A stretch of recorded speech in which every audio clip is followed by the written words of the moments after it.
Hey guys, welcome to another video on Budget with a July Dreamer. My name is Miranda, and on this channel I share everything personal finance. I cover budgeting, saving and investing. If these topics are of interest to you, then please hit that like button, subscribe if you haven't already, and let's get into today's video. So in today's video, I'm going to be sharing with you my budget for May. But before we get into sharing my budget for May, we do have to look at how I spent my money in the month of April. So we're going to look at my April budget, my April expenditure, how much I brought in, how I spent that money, then my plans for the month of May and all of that good jazz.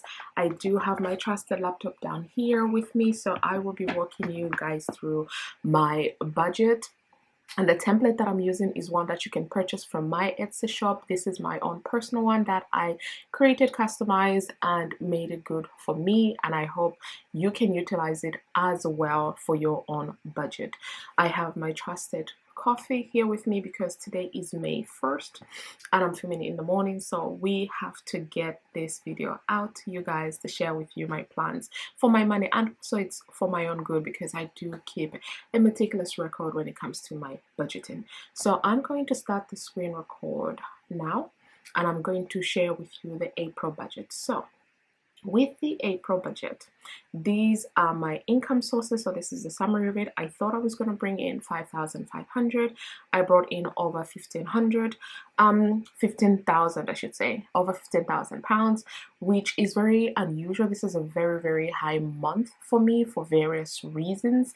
This is not typical, but this is how much I brought in, and here is how I spent this money. So if we start off first with my main bills rarely ever change, and these include things like my mortgage, my council tax, all various insurances that I have, my mobiles, and all of that good jazz. And all of that came to 1,608 and 20 pence. That's how much I spent. So as you can see, my second mobile did actually come through because the March bill came out in April. So now the April one is going to come out in May, which is fine by me. So I blocked that out. And today, 1st of May, I still haven't seen on my on my statement, I haven't seen my plum fees. So I've left that blank. I'm going to grade out because it did not come out when I thought it would come out. So that's all good, but that's how much I spent when it came to my bills. Then when it comes to my rental bills, I have 2 rental properties. Obviously those bring in money, so this is how much I paid, just under £1,000 for my 2 rental properties in terms of the bills that they have, and that's how much I sent to my rental properties. Then when it comes to my expenses, I'll do this part last, but first let me quickly jump to the savings. So when it comes to the savings, for the savings part, I have things like my investment ISA, my SIP, my plum. This is an investment / saving. I've grayed out my emergency fund because I'm not putting it in my emergency fund I mentioned in last month's video. Vacation fund, sinking fund, rental fund. So I planned to send about £500. I sent just under £2,000 towards my to my savings and my investments, and you can see the breakdown of that. Then here I have a debt summary. As you know, I took out a personal loan back in November of 2022, and in April I was able to pay that off. This was the amount that I paid towards that loan to close it out completely. Then I make a little extra repayment towards my mortgage of just under £30. And then I've added my Vodafone device as a new debt line item here because I didn't consider this a debt before, but it really is a debt until I pay it off. I'm just loaning this mobile device, so I was able to send £52 to this debt. So in total to my debt, I was able to send over just under £3,000, which again is not bad. It's great, especially that I paid off a debt. Now, if I come to my expense summary, firstly, what I'll show you is this is the expense tracker that I use, and I track every single day how I am spending my money. Like every single day I'm tracking. Then here you can see I have this chart, which I also love looking at. It gives me an idea of where I spent the majority of my money. But for the purpose of this video, we're going to focus on this expenses tracker, because yes, we're going to have to focus on the expense summary. So when it comes to my expenses, groceries, I budgeted £200 and I spent under £200. And this is something that I have been noticing a lot over the last, I want to say 4 months. Since January, I have not been able to use up all of the money that I have budgeted for groceries, which is not a bad thing because I'm also a person who buys in bulk. I try to shop smart. I'm not always frugal, but I try to shop smart. So glad that I didn't finish all of the money for groceries. So now you will see in the May budget how I have adjusted that. Fuel blew the budget. This is because I did end up making a decision. I was going to drive to the airport because I traveled last month. So this meant that I needed more fuel. Normally for this one, I would have thrown it towards the travel, but I just decided to cash flow it in my budget. So I went over. Everything that's in red, I either changed when I filmed the budget or I spent more. So if it's on the actual column, then I spent more. If it's in the plan, then I changed up the numbers after I had shared the budget with you guys. So transportation, change it up. I think initially it was 50, but I brought it down to 30, and I did spend less than £30.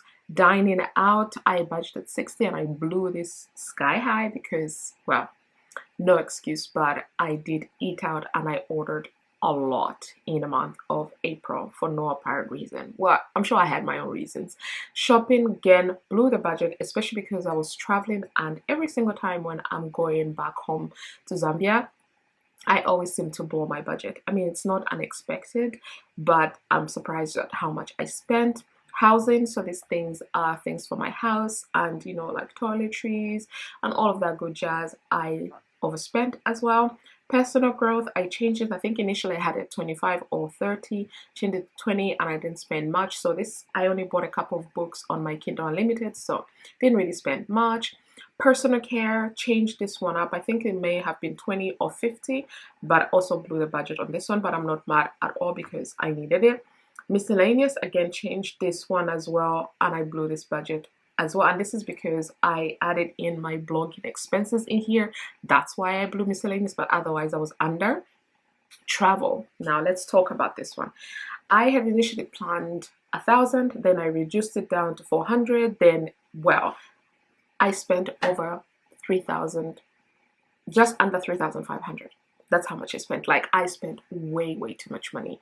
Do I regret it? No. I could have definitely managed my money better, but I am so happy with my trip that I had and all of the things that I experienced. It was the most stressful month like ever because I was my sister's maid of honor for her wedding. So a lot of this expenditure is because of the wedding. So I spent quite a bit. Subscriptions, I had a number of subscriptions come due in the month of April, and I was just under 150 for all of them. Tithe and giving, I'm always happy to tithe and to give. I'm a Christian, I believe in giving. So for me, I put this in green. I was over by £200, which makes me happy, so I'm more than happy to do that. Socializing, surprisingly, I had budgeted 70 before, then I changed it to 100 and I didn't finish it, which surprised me because, yeah, but I think it's because all the socializing that I did were encompassed in my travel budget because I was away 90% of the month, so that's why. Then I added in a line item here called business. Normally I don't include business items here, but there's a lot of things that I included for business in here, and I spent over £200 on that. So when it comes to expenses, so this is what you would normally see in a budget being called as variable spending. This I spent just under £5,900, which is absolutely ridiculous.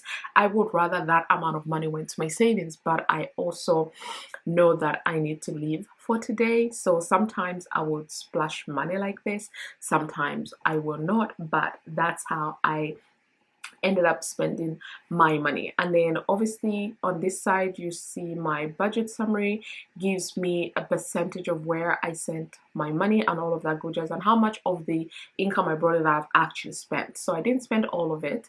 I spent 86% of what I brought in, and the highest here is expenses, then it is debt, which is fine by me because I did need to clear that debt, and I'm happy about that. But it's also good for me to see that I'm only sending about 10% of my income to my main bills, which is not bad at all, but I need to revamp my savings because this savings rate needs to go up. I got used to saving 50% of my income that I brought in, so I need to get back to that. So this is the April budget. I call it my money management tracker, and this is how much I am left to spend. Now you'll see that there's a difference between what I'm left to spend in April with what I'm going to be starting with in May, purely because I do have buffers in my account. So now that we are done with April, let us move on to May. So for the month of May, this is how I am planning to spend my money. So as you can see, my income right now, this is encompassing what I have left over from April, plus a few pounds here and there that is a buffer from my account. So I am actually no big change here from last month. The only change that you see here is my internet. I am unsure because in April I changed my provider from Sky to Vodafone, and I'm not sure if both providers are going to charge me in the month of May. So for now, I'm just putting how much I used to pay for Sky and how much I'm expected to pay for Vodafone as a combined bill, and that's what I'm budgeting here. But I'm looking at my statement for Vodafone, and my April bill was high from my previous plan, so they've taken out they've used the leftover to pay off my bill. So it says I only have to pay 97 pence, so I'm not really sure about that, but I'm gonna leave it as this for now. But then from June onwards, you'll see the true amount that I'll be paying going forward. Then I've also added in a new line item here, which is car tax. I pay car tax every twice a year. So the first one is in May and the second one is in November. So I already know the amount. It's about £91, so I budgeted 100 for that, and I know it's due on the 4th of May, so I've included that. For my rental bills, nothing too special here whatsoever. So again, all hunky-dory on this front. And then if we then move over to my expenses. So when it comes to my expenses, like I said, for groceries, I have reduced this budget down to 150 because I'm not spending a whole £200. Fuel, I'm keeping it at 100. Transportation, I'm keeping it at 30. Dining out, I've increased it a little bit to 70. Shopping remains at 50. Housing is 50. Personal growth, 25. Personal care, 25. Miscellaneous, 25. Travel, I'm expecting to cash flow at least £100. I'm traveling in a few days time, so I'm expecting to cash flow about £100, but the majority of the money I'll be using is money that I have saved with my 100 envelope savings challenge. So we shall see how that goes. Then my subscriptions, I think my wine subscription starts in May, so I am going to leave this as a standing item for me. Tithe and giving, I always try and give 10% of everything that I bring in that is not savings, because I already tied on the savings. Socializing, I'm doing 80 because I do have 3 events already booked, and I already know this is not going to be enough, but I'm going to have to stay within my budget. Then I also have a dentist appointment this week, so we've added in dentist as a variable expense because this is not something I do every month. So I'm expecting to send at least 1,400 towards my expenses. Then when it comes to my savings and investments, I'm expected to send at least £500. Debt, this is something we have to talk about, because with my debt, I have paid off my loan, my Admiral loan, but I have a new loan with Zopa, and this loan I am going to be making a minimum repayment of £800. Now, this is not the amount that the lender has requested. This is the amount I have chosen because I've taken out quite a huge personal loan for home improvements. I've spoken about this in my Debt-Free Friday videos, Transfer Tuesday videos. So yes, you'll be seeing this new line item going forward together with extra mortgage and my Vodafone device. So just under 800 £900 is going to be sent to debt every single month. That is my plan of how I'm going to spend my money in the month of May. So let's see if I'm able to stick to my budget. I hope I am. I'm very excited for the month of May because the first 2 weekends are super busy. Then I have a rest weekend, and then I have the final weekend is slightly busy, but for a good reason. So I'm excited for that, and I cannot wait to see how this month pans out. But that is my budget for the month of May 2023. I hope you enjoyed it. If you did, please give it a thumbs up, subscribe if you haven't already, and I'll see you guys in my next video. Bye.